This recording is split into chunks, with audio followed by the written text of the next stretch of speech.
escalating conflict involving the US, Israel, and Iran is once again raising more concerns about regional stability in the Middle East and potential global consequences for Canada. The situation raises important questions about diplomacy, economic impact, and the country's role alongside its allies. Where do we begin on this one? Yeah. It's we have the International Energy Agency announcing it's releasing 400 million barrels of oil from the reserves, of which Poilievre actually pointed it out in the House because the Minister of Energy at the time was saying something slightly different, that, we will be contributing. And as Poilievre pointed out and was later admitted on the government side, we don't have reserves to contribute to that.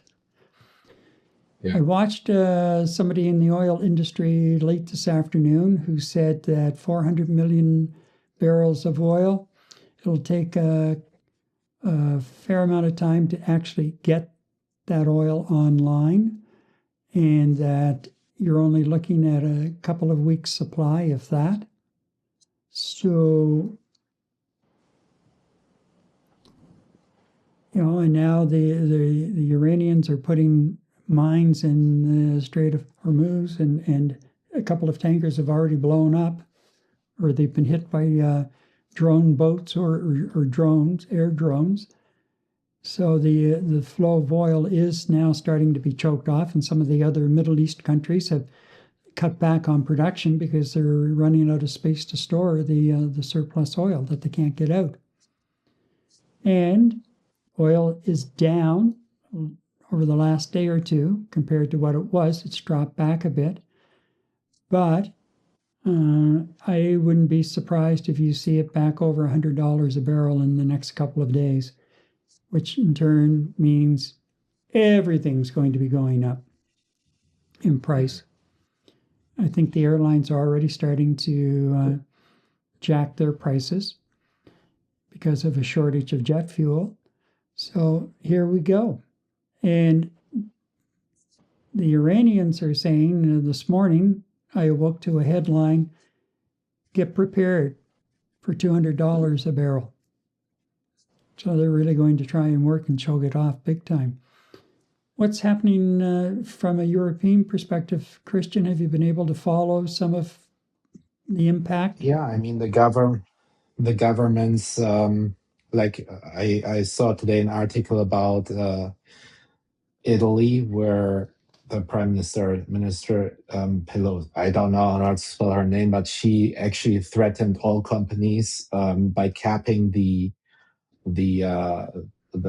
supply of gasoline or diesel, also jet fuel, and if they don't comply with it, she's threatening those companies to double tax them in order to keep the supply, or the prices of gasoline relatively low. Spain is doing the same. We looked over to Japan. They're also releasing now strategic reserves. The European Union is looking on how they can collaborate on that side. On the oil market itself, I talked to some oil traders, especially from London. The coal market is in such a turmoil.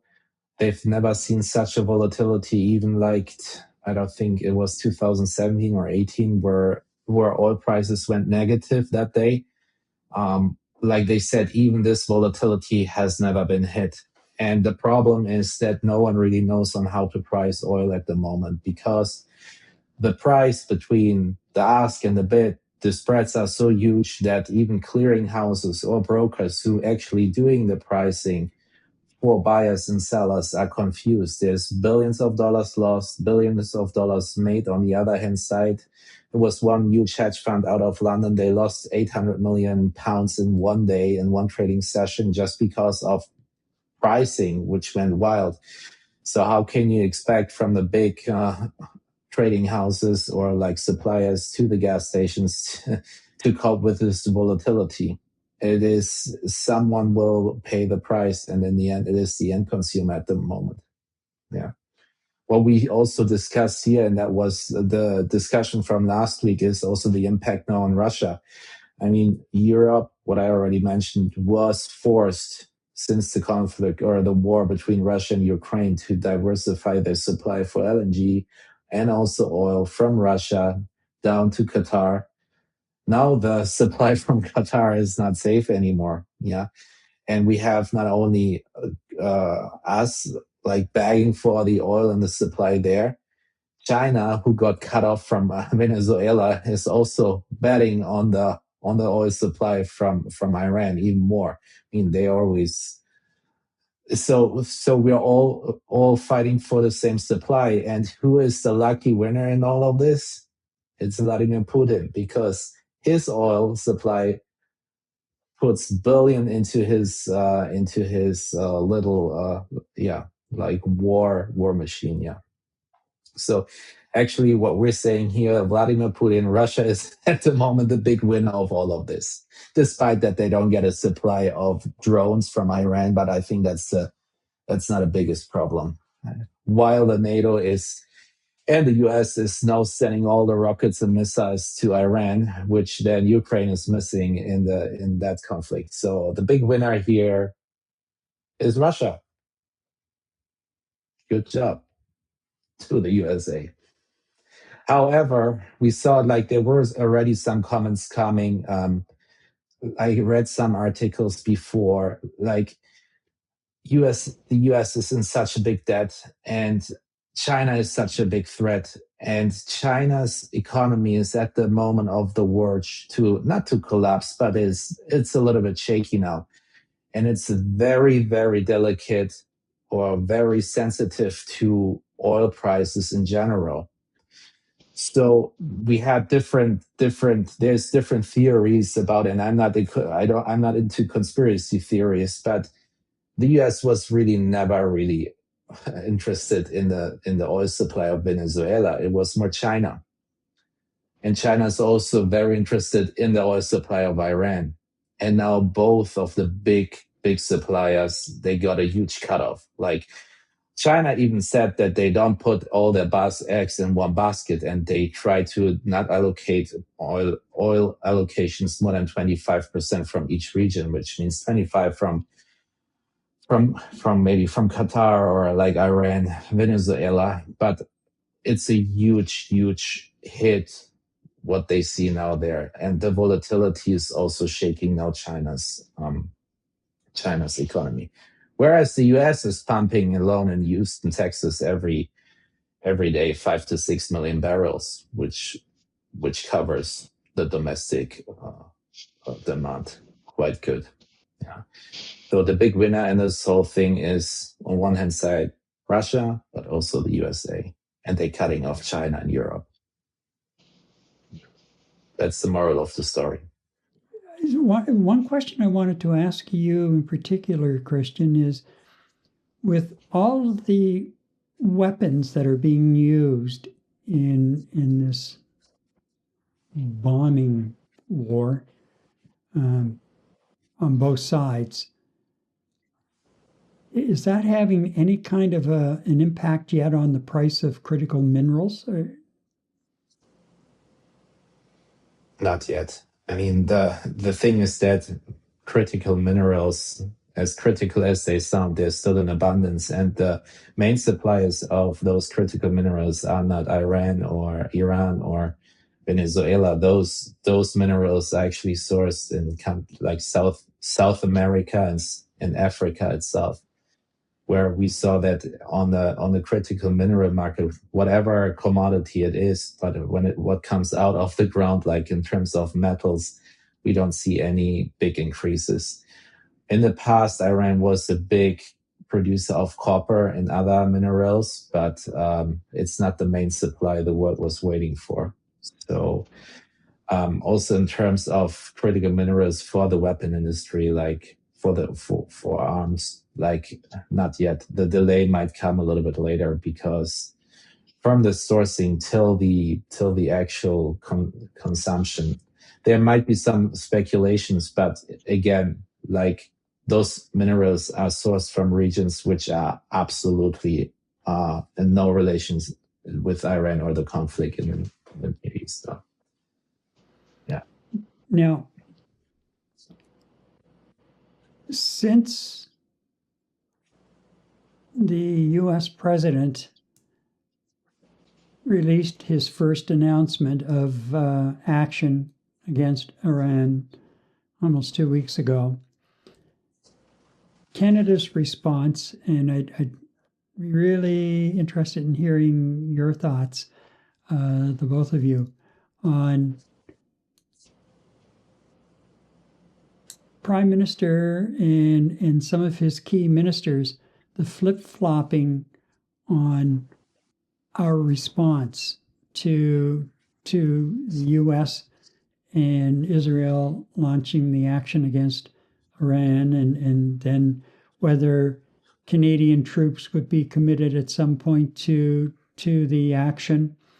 And the Prime Minister at one point saying, Canada supports the action being taken with regret. What? Yeah, what did that mean? I was the way that messaging unfolded should never have happened, and it certainly didn't help our standing in the world. The way that we just we were like a fish out of water, just kind of flapping all around on the sand, trying to figure out what the hell we want to say or what we're going to do. Am I out of touch on this one, or did anyone else get that same impression? In Europe, we have the same problem. The UK and Spain first they backed off. Now the UK is in. Now they're sending ships. France was the same. Like everyone was out. Now they're in. Like it's always the question: what happens if it affects us, right? Mm-hmm. We tried first to stay neutral. Germany not, but it comes also with the background of our history. Of course, we stand behind Israel. Like there's no way that we're not helping or not willing to help or having a clear stance in that regards. But UK, Spain, and France, they were really hesitant. They were actually against it, telling Trump off and the US administration, and now they're changing their mind, It's the pressure from outside. As soon as the European Union or NATO territory has been hit, Cyprus was on the target, like they're getting closer and closer. You change your mind overnight, so there's no clear direction. They're trying to mingle around, like it's not easy because too many people have different expectations, and they first try to figure out what the actual sentiment in the European Union and Europe is before making up their minds.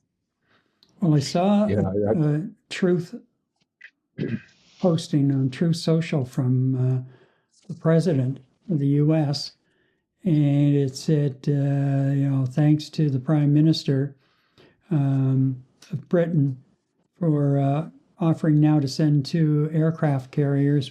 Well, guess what? We don't need them. We've got everything under control. And we'll remember this. Like, it was really a very nasty tone to well, most of his do have a nasty tone, but this one was like, he really was PO'd big time. Basically told the Prime Minister of the UK to take his aircraft carriers and put them where the sun doesn't shine. Eddie? Well, you know what? I think Christian pretty much summarized the tone of the leaders of the rest of the world. And I think Carney is part of that entire style of dealing with this from day one to his latest statement that he's saying Canadian troops are not going to be involved. I think what's happening here is exactly what Christian said. The leaders of the world, especially in Europe, North America, and in other supporting countries of NATO, are being very careful about what they're saying at any particular time. And what they all had to come up with some statement right at the beginning and the onset of this war. They had to say something, but they're basically looking at, well, what can I say and what can I not say in terms of what the citizens of the country I'm representing are going to feel about this. And by the same token, whose toes do I not want to step on in the rest of the world and in NATO, on Israel, on the Arab states, and on President Trump's big toes. So I think every country initially made a response based on what they thought would be the best thing to say, a judgment call based on the temperature of the water. And as the conflict progressed, the leaders changed their tone. They made different decisions that are beneficial to the country that they're representing, beneficial to them politically, and also by the same token, try to get a win-win scenario going with the United States or with Israel. And the tone seems to change on a daily basis, Gary. So, you know what? I'm not surprised by Prime Minister Carney changing his tune from day one to his latest statement about not involving Canadian troops in this conflict. If you look at everything he said, I think there was 3 or 4 statements that he has made in the last 10 days or so on the matter. And you kind of lump it all together, take away the crap that means absolutely nothing. And I think the message he's trying to convey here is like which most of the leaders are doing around the world. We don't want Iran to have nuclear weapons, and I don't think any leader of the world is denying that fact, that they do not want to see nuclear weapons in Iranians' hands. Then, by the same token, they're not crazy. They've seen the genocide that's been committed in Gaza at the hands of Israel. Well, I'm not going to say Israel, at the hands of Netanyahu, and may not necessarily want to see this start happening in Iran at the hands of both the United States and Israel. And they want to be very supportive of that fact that we don't want to see this, but by the same token, we don't want to see nuclear weapons out there. It's almost like, you know what, you want this and you want that, but you want to be in the middle and you want to have everything. And unfortunately, Gary, you know as well as I do, war and conflicts don't work that way. Things change on a daily basis. New tactics are used. And unfortunately, out of all this, innocent people are going to die. Soldiers are going to die, where at the end of the day, none of this was a necessity. So there's a lot of damage, a lot of hurt going on in the world right now for something that potentially should never have happened in the first place. So,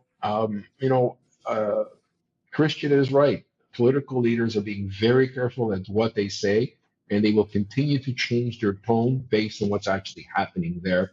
And we're going to get something new from the Canadian government next week.